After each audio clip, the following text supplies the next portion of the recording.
Hello দর্শকবৃন্দ, আজকের breaking news. পশ্চিমবঙ্গে চালু হয়ে গেল সিএএ আইন চালু হলো বলে জানিয়ে দিলেন কেন্দ্রীয় সরকার তরফে।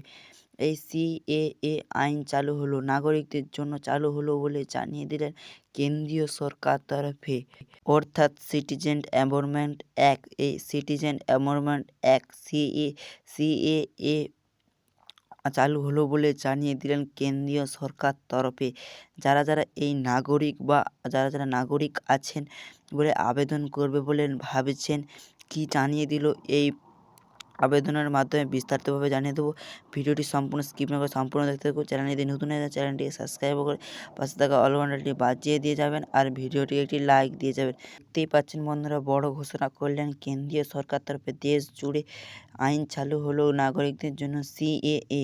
এই বিজ্ঞপ্তি অনুষ্ঠিতভাবে যে সিএএ চালু করলেন জানিয়ে দিলেন কেন্দ্রীয় সরকার তরফে। 2019 সালে বিল পাস হয়েছিল, 4 বছর পর অবশ্যই চালু হলো সিএএ আজ, অর্থাৎ 12ই মার্চ থেকে অনলাইনে পোর্টাল ভারতে নাগরিকদের পাওয়া যাবে। আবেদন শুরু হবে বলে জানিয়ে দিলেন। যারা আবেদন করে ভাবছেন, আজ 12ই মার্চ এই আবেদন করতে পারবেন। এই দ্বিতীয় 2019 সাল থেকে 11ই ডিসেম্বর সিএএ পাস করেছেন।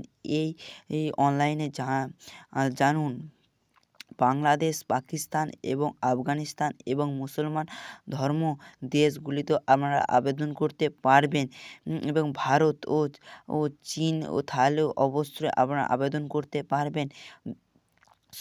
দুপক্ষই পাশাপাশি এই দেশ তৎক্ষণাৎ রাষ্ট্রপতি রামনাথ দিয়েছেন এই সিএএ আবেদন। তবে এতদিন ধরে দেশে সিএএ কর্ম এবং নিয়ে বিজ্ঞপ্তি জারি করলেন রাষ্ট্রপতি সহ। এই 6 মাস ধরে নির্দিষ্ট ধাপে উপধাপে যুক্তি করতে হলেন। তা না হলে লোকসভা কিংবা রাজ্যসভায় বা নির্দিষ্ট ক্রমে এই সিএএ আইন চালু হবে না বলে জানিয়েছিলেন।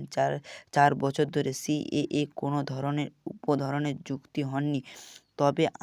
তবে এতদিন ধরে হবে কেন্দ্রীয় সরকার সম্রাট এবং 2020 সাল থেকে অনলাইনে করা যাবে।